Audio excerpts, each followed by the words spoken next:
They're representing something you didn't mention in the intro about me is that I'm a longtime survivor. Yes. I was originally diagnosed with AIDS in the late 80s when there was very little to do about it. And it's a perspective that we've lost, and it's a perspective that we don't keep in mind anymore. So we, younger generation that I deal with, have no idea what it would have been like to go through that. Yeah. And so when we met, we were talking about this, and it was all the different points of view. Youth were talking about what it was like to become HIV infected now. And for me, it's become a very important part of my everyday life. I'm the PrEP navigator and coordinator at Care Resource, and I began this 5 years ago. Today, it's 5 years that I began that job. Yeah. When I began, the idea of having to take a medicine to prevent HIV infection was so weird. People looked at me like I had beans coming out of my mouth when I was talking. They thought I was crazy. They thought I was crazy. Why? Telling them the idea of taking antiretroviral medication when you're well to stay well was cuckoo. Okay. That was a cuckoo idea.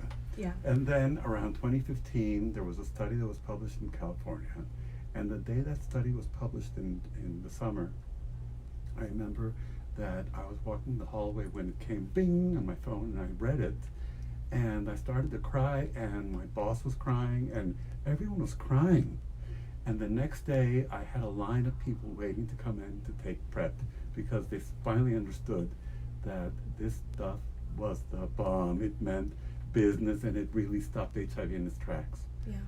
So, what a breakthrough event. And so I was there representing all of that in that moment when you and I met. So we've had nothing but good mojo since then. Yes, and I just want to say I'm so grateful for your life and for being here and, for surviving and pushing through. So, thanks to the higher powers, of course, and I'm really happy to have you here tonight. I'm really grateful. Thank you so much.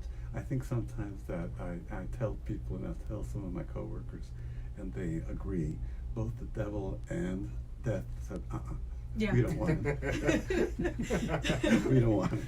He's a troublemaker. We don't want him. And Mario, well, now that we're on that topic, how many years have you, been dealing with your fight, and elaborate a little bit more on. Yeah, well, one of the biggest things that I like is that we met that day with Paul. I met you that day as well. Yes. I think I was presenting my book, right, in that day, Yes. and talking about it. And I've been living with HIV for the past 14 years. I just did my 14th anniversary this year.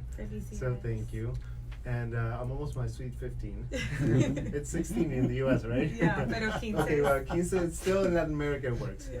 So yeah, I've been living with HIV for the past 14 years, and it was tough at the beginning, like everybody else. Everybody goes through a stage of 1, 2, 3, up to 5 years of fears and stuff that you do not know what to expect. When Paul was talking about right now that he went through the process on the late 80s, when people actually died and people actually had a lot of difficult situations, the stigma still survives, even though it doesn't happen that way anymore. People see me right now and they say, "Oh, look, you're HIV positive and you don't look sick, so we can survive it." So they don't have any idea what it's actually to live with HIV. So sometimes people just don't care anymore about these things. And now that we have condoms, now that we have PrEP, we have all these medications and strategies that we can use to prevent it. Still, people think like, "Oh, well, if I get HIV, I just take medications. That's it." Yeah. But it takes a long process, so it's very complicated. I've actually been public on my HIV status in television, in radio, in the web, everywhere, because the idea for us is not to tell them don't get infected with HIV. Our idea is stay safe as much as you can, but do not discriminate, because we are not something that you should reject. Right. So it's a double standard, double way of thinking, but it's something that we have to express to everybody. Yes, and the title of your book is Mi Vida con SIDA. La vida con SIDA, La vida yes. con SIDA. In English, it would be living with AIDS, and which I've never been in the AIDS stage, but you remember that every time that someone is diagnosed HIV positive, they're always like, "Oh, that person's gonna die of AIDS," or "that person has AIDS." Yeah. So they always relate it to that. So it's focused on that area, because at the end they relate both as the same thing. Actually, I'm glad you brought that up because that was one of the things I wanted to clarify from both of you. What is the difference between HIV and AIDS for our listeners? And Okay. It depends. Everything is perspective. okay, Yeah. When I was first diagnosed, the doctor that diagnosed me, who had been a very good football player and then hurt his knee and wasn't as good a doctor as he was a football player, he said, "Oh my God, Paul, I've never seen so much AIDS in anyone's blood." So he that you don't see AIDS in someone's blood. right, Exactly. No. And I had it together enough in that moment to say, why don't you give me my records? And I'm going to take them to a specialist. And he gave me a prescription for 3 times the amount of AZT that was already killing people. So I took that with me and I took it under advisement and I kind of kept it close to the vest while I tried to figure out what I'd do next. And at that time, there was a marker that was used, and I think it's still used today, that if your T cells fall below a certain level and the count is 200, lower than 200, and there's been an opportunistic infection in the body, that means that your own immune system failed to maintain a control on either a flora or some other organism that already lives and inhabits your body, or something external came in and took over, then those are AIDS-defining diagnoses. Now, Okay. in that perspective, I mean, that's a very interesting way to see it, and you can actually understand it. But there's a lot of people who just don't get it. Right. You can tell them, like in blogs or using easy words. So the way that I explain people about the difference between AIDS and HIV is that number one, AIDS is not a disease. okay, AIDS is a stage in where your body cannot defend from any other external disease or external infections that might affect you. So if you get a flu, if someone has a flu, for example, and they go at you and they, airborne virus, and it goes into your body, if you are in the AIDS stage, less than 200 defenses in your body, then you might be able to grab that flu, and it might be a little bit worse on you because you don't have your Your natural defenses. defenses in your system. Exactly. So it's not a disease. People say, "Oh, that person died of AIDS."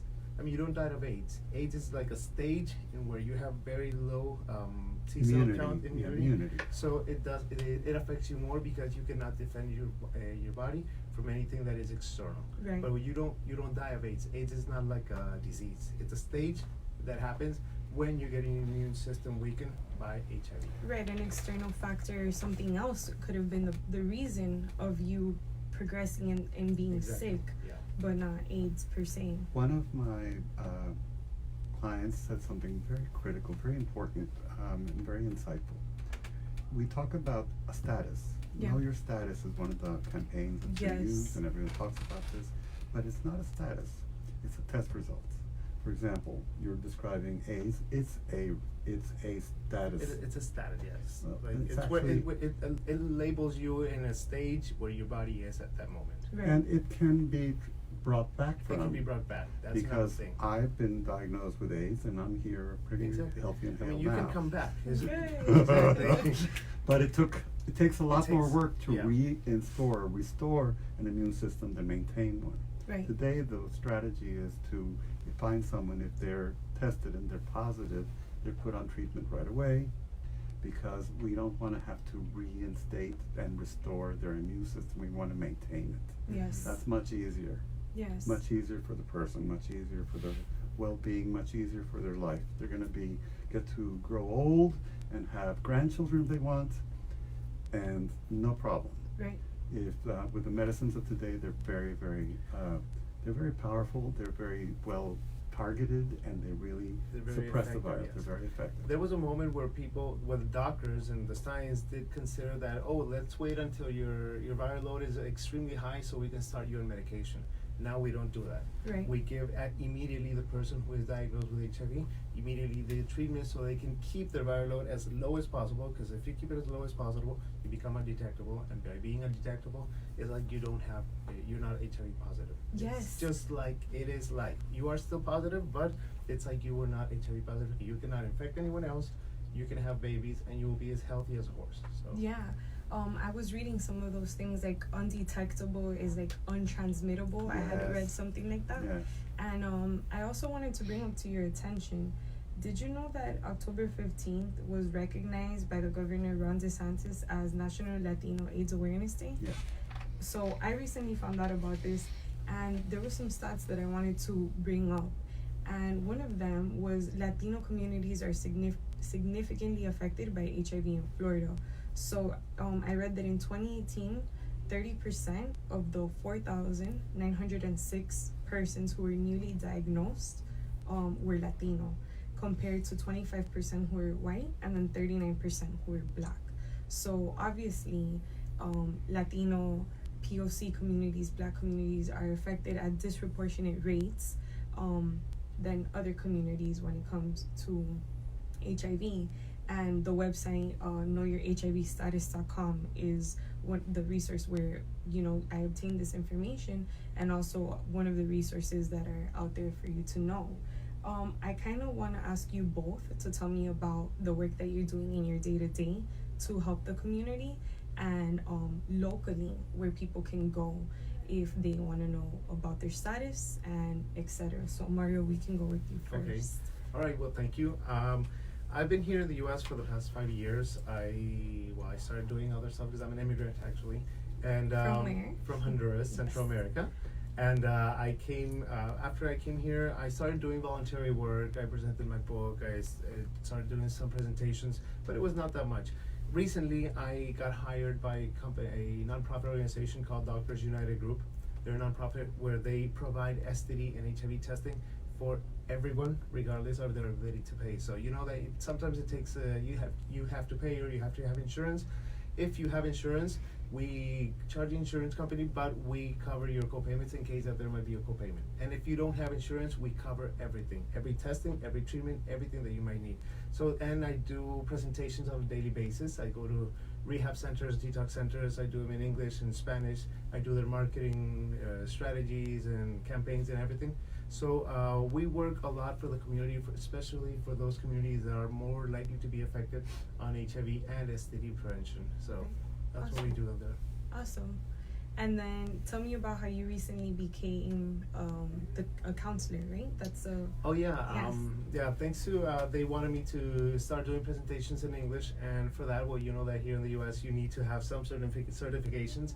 So I went to the Florida Health Department and I applied for the certification for HIV as a counselor for HIV, and I did all the steps and all the things, and now I'm happily an HIV certified HIV counselor here in the U.S. So I'm actually very happy for that, and now I'm helping a lot of people, and with the proper information and the proper service and backgrounds. Yeah, I was reading that confusing language is also like an extreme barrier when it comes to understanding HIV, and that even like the government uses confusing language when it comes to even you understanding what could be going on with your own health.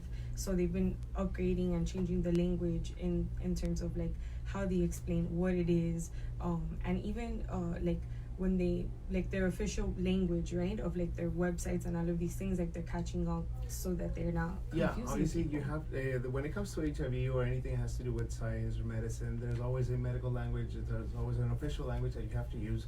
But of course, in order for us to explain or to make people understand what we're talking about and how they can actually apply it, we have to learn to speak their own language and see if we can convey with them and reach out as much people as we can, and for them to understand exactly what we're trying to say and how they can actually apply those things to prevent HIV or STDs. Yes. And Paul, And at the same time, we also never wanted to talk down to people. We don't want to make them feel like we think they're idiots. That's Yeah, not something true. we want to do. And there is an alarming lack of education when it comes to sex, when it comes to science.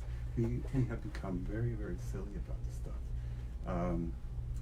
We have ongoing debates about vaccines. We have ongoing debates about global warming. It's really alarming to see the loss of just the basics of science. Everyone wants to apply emotion to science, and science is not especially emotional. yeah. It's pretty data driven. It's kind of dry. Yeah. In my day-to-day work, I love the fact that I get to talk to people, and I'm from a generation where we had a lot of science optimism. We had Star Trek, we had Lost in Space, we had, all that kind of stuff, and so we knew that in the future, science is gonna make it all better. That's what we thought. So, I carry that in my heart, and that's part of how I communicate to people, and I talk to them about the basics of the microbiology involved in creating a defense plan with PrEP, or how someone stays well by staying on their medicine, and how they become untransmittable and what that means. And what is the math? And so I jokingly call it sex math. I do sex math all day. That's what I do. Yeah. I do sex math. So I help people understand their risk so they can get underneath the narrative that drives so many of us into danger. And the narrative that is really dangerous, that everyone kind of walks around in it, is that, well, that would never happen to me. Yes. And you're a care resource Yes. for everyone out there. Yeah, I'm a care resource. We have offices in Miami, 3 of them, and 1 in Fort Lauderdale. Yeah. And at all of them, trying to make sure that we reach the right people, and we're doing outreach into the community. And I do presentations in Spanish and English and in Franglais whenever. Okay. You brought up such an important point, because I remember, Mario, you have a YouTube channel where you have a lot of chats and conversations, particularly in Spanish for the Latino Yes. community. And one of the things that you said on one of your videos that really struck me, right, was that you were speaking with someone at one point, and you were kind of going how you explained it, like, oh, I was going through my drama and like my emotions, and I was like, why me, and that someone told you, kind of like slapped you like silly, and said like, wake up. what do you mean not you? Who do you think you are? Exactly. To Why not you? Yeah, Right. why not you? Who do you Right. think that you are, almighty, that something can happen to Exactly. you? Like, that's what I tell people. Like, don't say why me. Just ask why not. Or, I mean, who do you think you are that you are entitled not to have HIV or not to be HIV positive? Well, who are you that makes you so great or so unique that you will not be able to be HIV positive? So I mean, I try to tell people that it's a reality. It's something that they would have to face. It doesn't matter if you're a promiscuous or if you're someone who is extremely not promiscuous. Nice. But it doesn't matter. It can happen anytime, anyway, without you even expecting it. So it's something that don't ask why. Just say why not. Like, And I think realistically, of course, when you find out news like that, I mean, there's levels to this. Like, just how you said it, because you've said it in your videos. I went through depression. I went through these moments of thinking, am I ever going to meet someone to love me? Who's going to want to have sex with me again? Who's going to be my partner? How do I break this down to in casual encounters? Like, you start asking yourself all of these things, but it gets to a point where you have to talk yourself out of that rabbit hole that you get in. Yeah. And you really need a strong community around you. You need to be educated on the topic. And I think something fantastic that you both did is that you took your matters into your own hands, and along with taking matters into your own hands, you're bringing up people in your community. Completely. One of the things that I thought about in the very beginning, when people started dying in our community, I started reading on this and read everything there was and got as much information as I could, because there was so little. We knew so little back then. It was very important to learn as much as I could, have intelligent conversations with doctors about it, and make informed decisions. And that was before it was me. Yeah. That was before it was me. That was when I was just a lay grief counselor, and I was living in San Francisco, and I was watching people die right and left.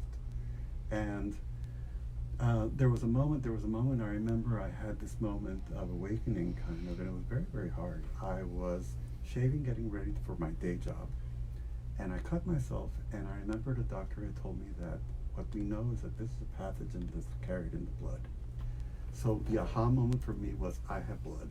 This could happen to me, and that moment rocked me off my feet. I fell on the floor, and I had this sense of urgency and transcendence, bigger than me. And I said to the universe, if you need me, you use me.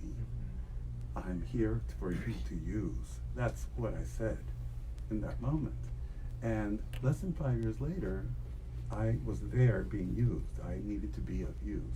And that's what I decided I would do. In my case, the reason why I do this YouTube channel and everything is because at that moment when it was 2005.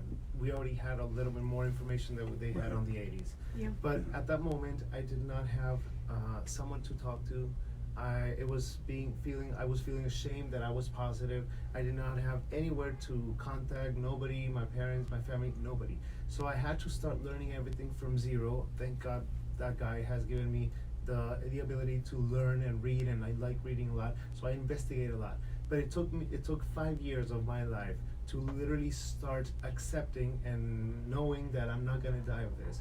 But it took me 5 years, and I know the process was complicated at the beginning. It was very difficult. So now it's been 14 years. I decided that why not become someone that I wanted to have a YouTube dude telling me, okay, look, don't be don't be. No, please, don't be what? Don't be an asshole. Don't be un pendejo. Don't be un pendejo. Exactly. Pendejo, Like yes. someone would talk to you directly with you and respond to your questions. I respond. I have like 5,000 emails on a weekly basis, inboxes, direct messages.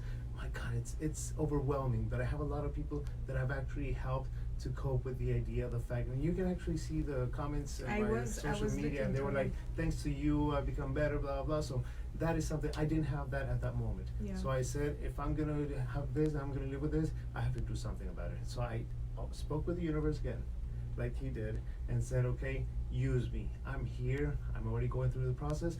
Help me educate me with all this stuff. Give me all the knowledge that I need, and I will do my best to provide it to everyone else. And here we are. And the name of your YouTube channel is Mario Schauer. Mario Schauer, Rompiendo el Tabú. Like wherever you want to find it, you'll find it there. And my website is marioschauer.com. So Beautiful. Were you the first person you knew who had HIV in your immediate community? well, in my I used to work on TV. Okay. I was anchor for 16 years on TV, and literally I was the first TV personality who came out publicly being HIV positive, and they made me come out of the closet as well. So they they took me like 3 times out of the closet. But yes, I was the first in my community, in my group. Actually, I never met anyone who was HIV positive until 2011. Like 2005 to 2011, the first person I met that I was positive was in Uruguay in a camp for a lot of Latino activists that we gathered together. And that was the first time that I met someone who was HIV positive. So can you imagine the whole process? I lost 5 or 7 years of my life trying to figure out what was going to happen. It's too much time. You should not waste so much time in trying to see what is your life going to be. Yeah. You should start living. So I do all these things to help other people because I know what I went through, and I know it's difficult. Yeah. And Paul, when we were first talking about this, you had mentioned to me, and you said, Chris,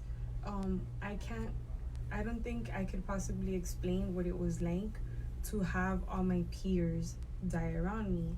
And you were given a diagnosis, or you were given an estimated time of living of 3 weeks. Yeah, the football player told me that I had a maximum of 3 weeks to live. I was 28.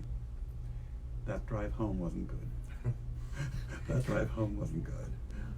The entire time on the drive in my Alfa Romeo, I kept thinking, what's wrong with the radio? Why is it making such horrible noises? I kept trying to switch the noises, but there was the screeching sound coming out of the radio. And no matter how many times I adjusted the windshield wipers, I just couldn't see. The rain was so bad. Then I stopped at a traffic light and I looked in the rearview mirror, and it was me screaming. It was me crying. When I got home, my partner was in the dark, and I turned on the lights, and my dog was dancing around and said, "Why are you in the dark?" I said, "Because I went to see the doctor." And what did he say? He said that my T cells have gone up to 40. That's good. He says I'm going to die anyway. And I told him, you know what that means? He said, yeah, it means I'm going to die. No, it means you and I need new doctors. Good. That's so smart.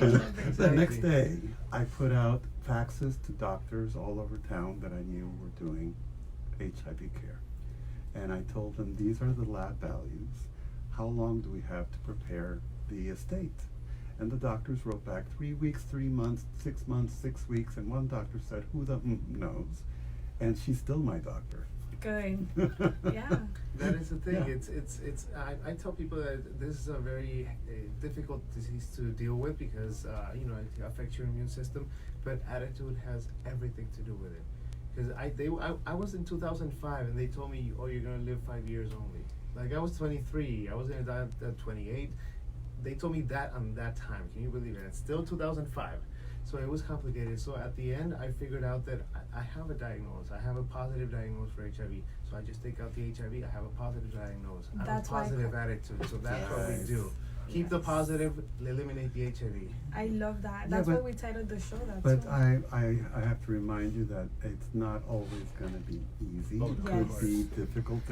You have to sometimes just write and accept that being in flesh, you are going to be prone to the things of flesh. That's why the question, that idea that it would never happen to me is a silly one that all of us kind of fall into sometimes. I've had times when I thought, okay, I'm gonna buy the farm. And I think either I get ready and I accept that, but at the same time I also think, okay, these are the commercial interruptions and then the programming will resume later. And I acquire a little bit more patience about being sick, because being sick's no fun. Right. And then things change, and look at me now. That's the thing. I mean, people believe that, oh, they see you positive publicly and they're like, oh, how can I be like you? I mean, it takes time. It's not easy.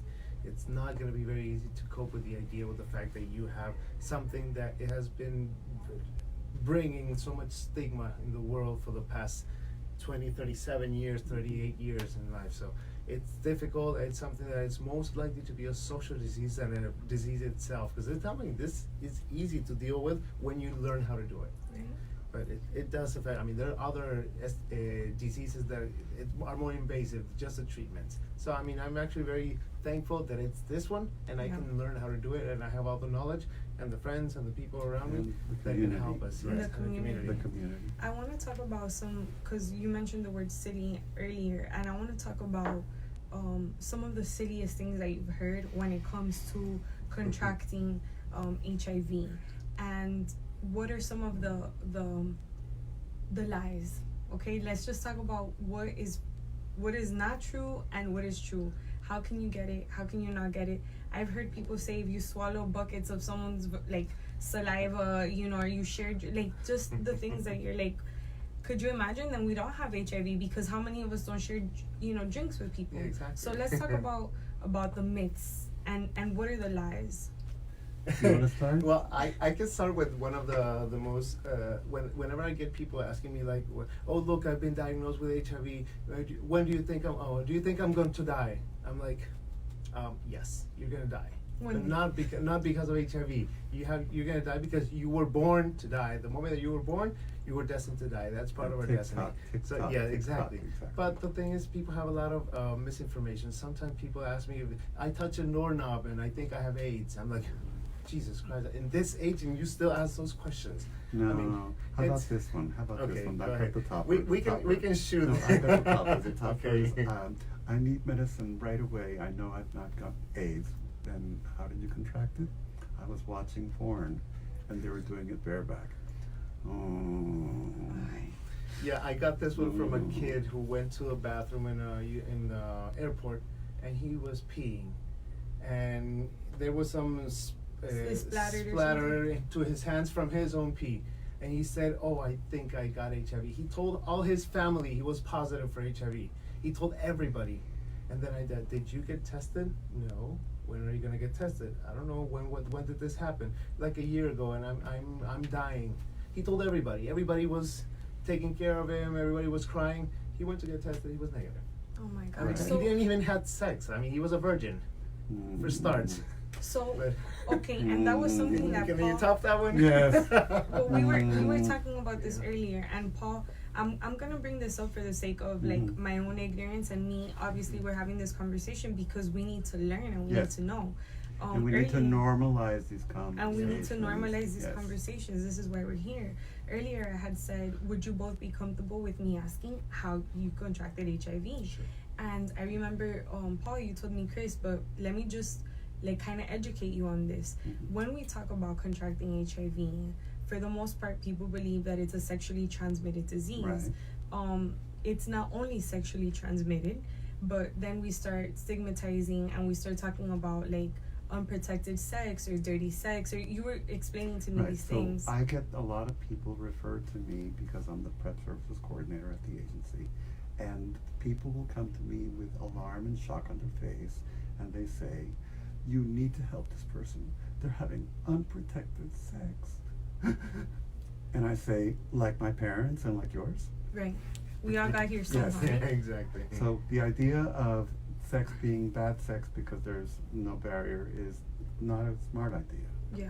And then the idea of making it seem like someone got infected with HIV because they did something bad is also not a smart idea. When I was asked to go on a TV show that I won't mention, and the lady in the audience asked me, you, sir, how did you become infected with HIV? I said, I slept with your husband. And then like, oop. Exactly. It was to make the point. Right. And of course I was not invited back. But You think? oh, well, morning shows. And the fact of the matter, I wanted to make it shockingly apparent that this is not a conversation you should be having. It's kind of like when the trans actress was asked by Barbara Walters what she had between her legs. Yes. And she said, did anyone ask you? Right. Yeah. That's not a question you should ask. Exactly. But probably sexually, and the transmission was not something you can trace back. These days, we're much more technological about this. We can actually check and see. So if you are in a couple with someone who is HIV positive, and you suddenly seroconvert, which means you become positive yourself, the doctor will probably do a test to do a phenotype study to see if you have the same HIV as your partner, Okay. to see if they should treat it the same way. Right. And if you don't, they're kind of like mafia. You don't get two sets of different mafias in the same corner. Okay. So if you don't have the same, you probably didn't get it from them. Right. And what are the ways that people get HIV? Because I have heard if you share blood, if you do get cut, if you, and again, I don't want to talk about the lies. I want to talk about the truth. What are ways that we can, because here's the thing, and this was something else that I learned. Mario, you brought, and I've heard this as well. Once you have it, you're like, everybody wants to protect themselves of not getting it.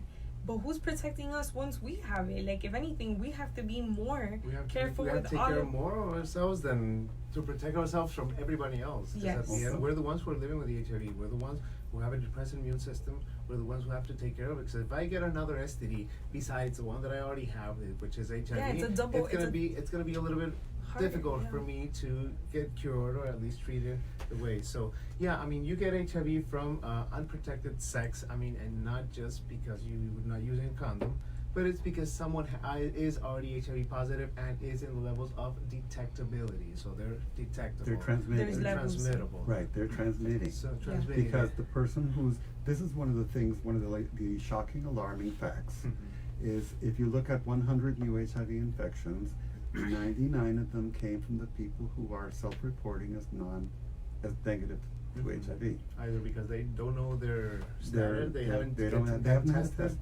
They haven't had a test. So they don't know what is happening to their body. So they don't know if they're HIV positive or not. So that's the reason why people are still transmitting HIV, because they do not know their status. What about if you are a parent giving birth to like I also read, and please tell me if this is not true, through the birth canal that you can pass it on to the baby, or through breast milk. Which one is the truth? Which one is the Unfortunately, there have been very few studies when it comes to women and to transmission from breastfeeding.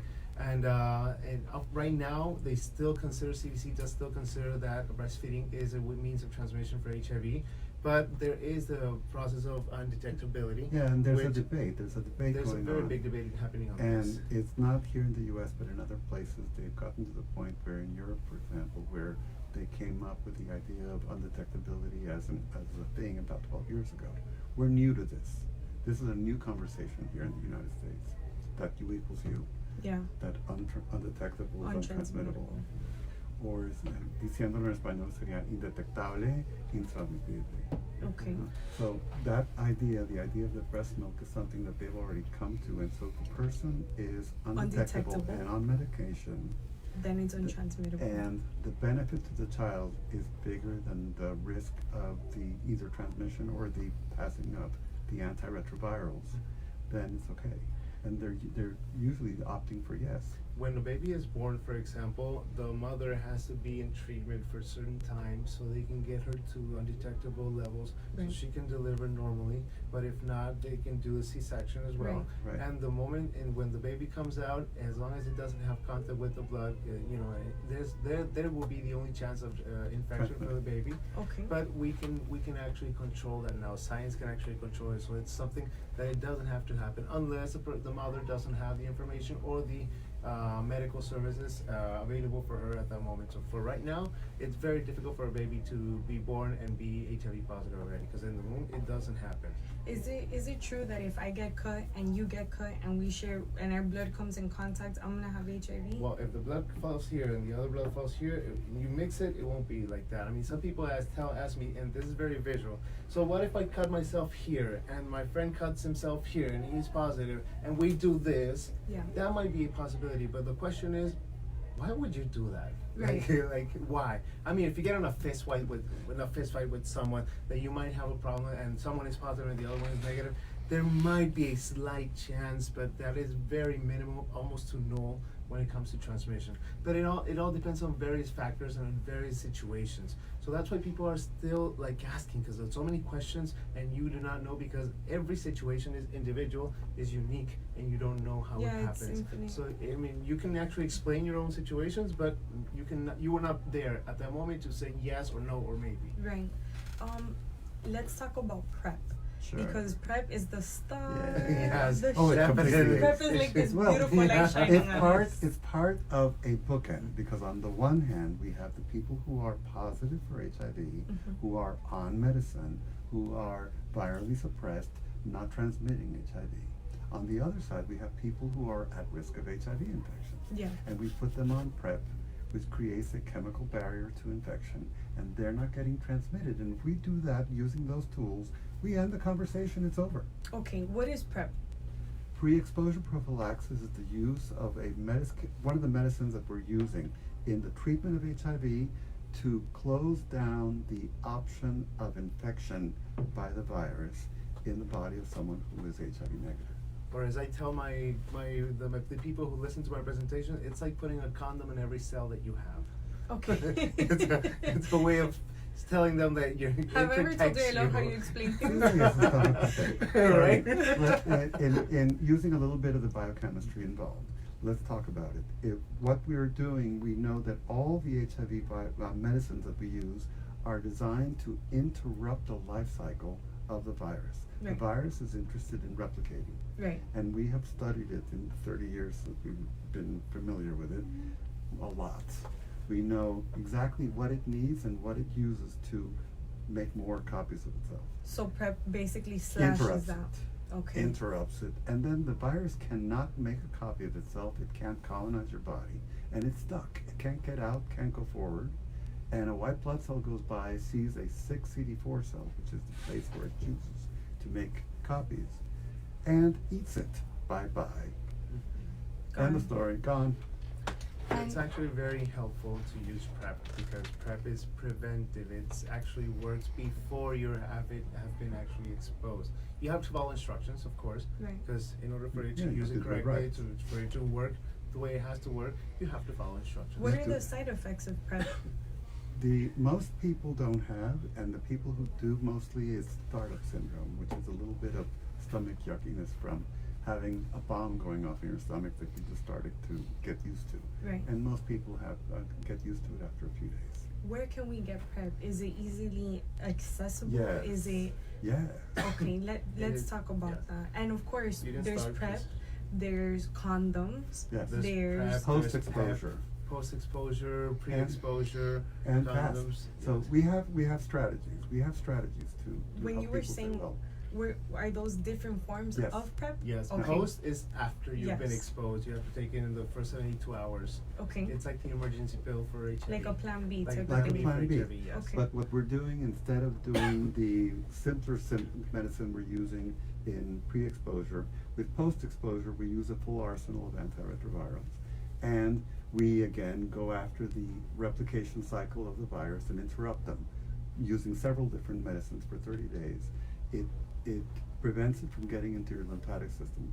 The moment that HIV gets into your lymphatic system, you've been colonized.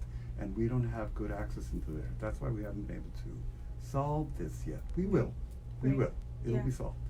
But right now, we have these tools that really work at interrupting and preventing an HIV infection before it happens. Yeah. So pre-exposure, you're someone who is sexually active in a hot zone like Miami is a hot zone. Yes. Yeah. Fort Yes, Lauderdale let's is a talk hot about that. zone. So in Florida, just coming to visit the state of Florida, your chances of an HIV infection have just gone up 10%. Add that we speak Spanish, another 10%. Add that you're under a certain age inside the youth bracket, another 10%. All these are factors. What? We have the And then third we have place another in one. the U.S. Yeah. It's California, New York, and Florida are the 3 states that have higher risk of HIV diagnosis, and the numbers are in red. But why? Oh, of Lots of demographic things. factors, tourism. You know How about that the these. fact that we're hot? we're- In Miami, the boys and the girls are hot. Okay. And then you go someplace else and you compare, and then you come back to Miami and go, when you arrive at the airport in Miami, everyone's smiling and they're showing skin and they're awesome. So that's what they come for from all over the world. And sex is a very big Yeah, market, yeah. so Yeah. I mean everybody wants to have sex, Right. even asexual people. And okay, so we only have 10 minutes left of the The show. other thing that really affects us all, Mhm. and the CDC came up with a catchphrase that they started using around late December, early January. None of us could figure out. It woke me up at 3 in the morning and I realized, oh, they're talking about Grindr, Tinder, all those sex apps. Yes. They call them dense social networks. So if you're having Dense social Yes, networks. if you're having hookups that come from dense social networks, the amount of lies involved is so high, and the access is so quick, and you're putting away all the natural social barriers because your instincts are there to help protect you. Your sense of smell is really important in helping protect you, Yeah. and you don't get to do any of that when you're picking up someone on a random hookup site. Yeah. And that surprise factor is very, we don't recommend it. Like, can you imagine going to a place where you have a hookup and you meet for the first time that person and like, oh God, this doesn't smell good. Yes. that surprise factor, Not a it's, good thing. it's taken away because of these apps. So, I mean, there's a lot of things that are natural abilities of dating or meeting people or engaging with people, and Yeah. they're taken away because of these apps. So, When of course, you meet hookups. someone in a normal environment, you start to see, Your do they walk their instincts. talk? Uh-huh. Yes. Yes. Are they who they say they are? Their energy, Right. all of these things. And So- granted, one of the questions that I got, and this was a lot of social media based, was how do I date again? How do I find a partner again? What if I'm having chemistry with someone and I'm afraid of losing them because I don't want to tell them that I'm HIV positive? Like, would you just recommend, listen, just say it? Like, how did you both navigate that? And Mario, maybe Well, you can, yeah. The first thing is to remember that it's illegal not to share with your partner that you're HIV positive. Right now, still the law works on that, so we have to go by on that situation. There is the thing of the topic of undetectability, which by being undetectable, you're not putting anybody at Transmittable. risk for HIV. So I mean, there's going to be a debate, and we're going to be talking about changing these laws. But at the beginning, the best way you can tell someone that you're positive, first of all, don't sleep with them or get naked with them and then tell them, oops, I'm positive. Can we still go on? Because that's going to turn off Yes. the mood.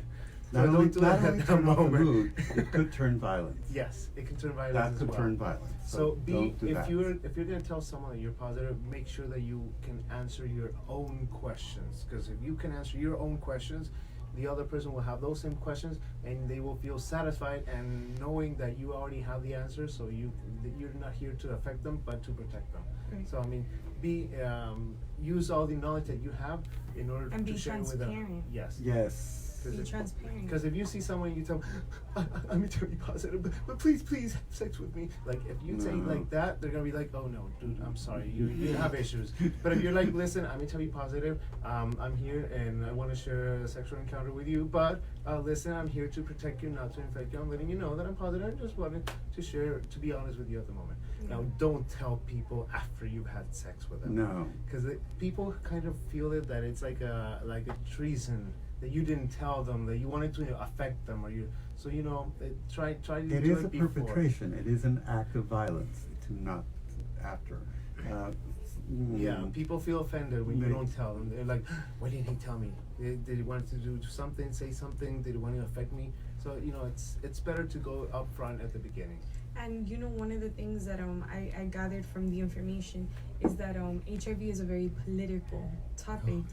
And Yes. one of the Yeah. questions that I found interesting off of users and people that frequent your YouTube channel was the availability of medication, Right. and particularly PrEP, because there's people that travel, there's people that want to move to other countries, Right. and they're like, well, can I get PrEP in other countries? And I remember it was basically subject to the laws of that country, Right. and subject to the Yeah. politicians if they make these medicines readily available. Yeah. So with that being said, the answer is check the laws and of Yes. these countries or Yes. these places that you want to move to. The best way is to take your own medication Yes. to the countries because you do not have access. Like, oh, I'm here for tourism, so can I have PrEP for these days? You can't do that. It's very political. You can't It's- get PrEP online. You can't No. order it Yes. off, You off can. of Yes. Amazon. Yes. You Not can, but in Amazon. the U.S. Okay. But not in Latin How do you America. order it off of? Well, there are organizations that have direct mail to your and bill to your insurance company. There are even subscription services Okay. that I'm aware of, and we have telehealth Okay. for someone who is an actual patient of our clinic. They can join us through telehealth and get their follow-ups that way for when they're traveling. But for example, if someone travels to another country and they forget their medication, they cannot get it in another country Not that always. easily. Not Not always. always. You should go to organizations that can actually help you to get access to that. But at the end, it's all about politics, a lot about strategies and how the governments work in order to get the medication from other countries. Why are we so? And maybe I shouldn't even ask this because it's No, obvious. it's a good but question. why are we so politicking about Sex. sex? Why are we still politicking about Oh. HIV? Money, sex. It has a lot. It's a very Like big market. we literally have the tools that can make people Yes. safe. I know don't even answer that question because why is not even the question to No. ask. But basically, our governments need to catch up because we shouldn't still be debating if people can get the medicine that they need to help But them we survive. are, Chris, but I we know. are. So it's okay. We have to take that into account, knowing that these are hot subjects. These are hot subjects. And we continue to talk about status, but for example, being undetectable is not a status. Yeah. It's a test result. Yeah. Being HIV negative is not a status. It's a test result. And being positive is a status. I've actually heard countries where they say we are not going to buy the PrEP medication until we have at least access of 80% of the people who are positive getting their medication already, so we can guarantee them. So it depends on politics. It depends on it's strategy, politics, and a lot of stuff that we cannot resolve. That we can only tell people the information that we can provide. But on a local level, okay? So let's talk about this on a local level. What can our Miami community, our Miami politicians, our Miami people in charge, since you both hear from the community every day, if we could just have them here and tell them, look, this is what our community needs. What is maybe one important point that you want to make, Mario, and one important point that you want to make that our politicians and our community and people in charge need to hear when it comes to the HIV community? A lot has to do with education. If we do not have the education, the exact education, we will not be able to absorb the information or take good decisions. So education is essential for anything that has to do with HIV. From the person who might be in risk for being HIV positive, for the person who is positive, or for the person who takes decisions about PrEP, PEP, and all the strategies that we have. Or for a person who is a partner of someone who's HIV positive. Education is the key. Yeah. And Paul? One of the things that Mario just said is very critical because we don't have sex education anymore. It's not standardized. It's something that the politicians have to correct. We have to have standardized sex education. We have to have standardized rules on this. And if our children and our young people don't understand how sex works, how infection works, the basics of the science, the basics of their biology, Yeah. And at the They're end, lost. they're having sex, and it's They're in their going to have room. sex. Nobody's telling them, "Oh, this is wrong. You shouldn't do this." No, it's their thing. they're so going if to have they're sex. gonna They are at the having end. sex, and right now they don't even understand that they have to get a yes. Yeah. Mhm. They think no is a sexy yes. Yeah. And Problem. unfortunately, we still think that when this one's up, this one doesn't think that well. So, Right. so it's we need a lot Yeah, of when sex. the head from when the- the head from the down head thinks, this one doesn't get that much Mhm. blood flow, so it doesn't think well. Mhm. Yeah, no, Yeah. we can't. I want to talk about how people can stay in touch with both of you. Please give me the community resources, where you're at, your social channels, your website, your book, everything. How can people stay in touch with you, Mario? Okay, they can search me up at marioschauer.com. And spell your last name. Mario SCHAUER.com, or they can find me at Doctors United Group, mydog.org, which is the organization where I work for.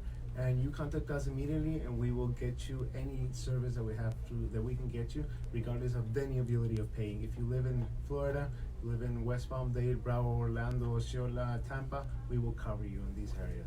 And we Awesome. can actually pick everybody up and take them to our clinics and take them back home for free as well, Wow. if you need Wow. that. So we will do that. And we will please- get them on PrEP, and everything they need. Awesome. And check out Mario's YouTube channel because it's Thank fantastic. I you. love You're it. so amazing. I really do. I Oh. really enjoyed it. And Paul, let's talk about your social channels, website, where you're at. Here under the auspices of Care Resource, www.careresource.org, prep@careresource.org. You can reach out to me. I will always answer right there. Awesome. And, He's always there. Yeah, I'm always there. Yes, yes.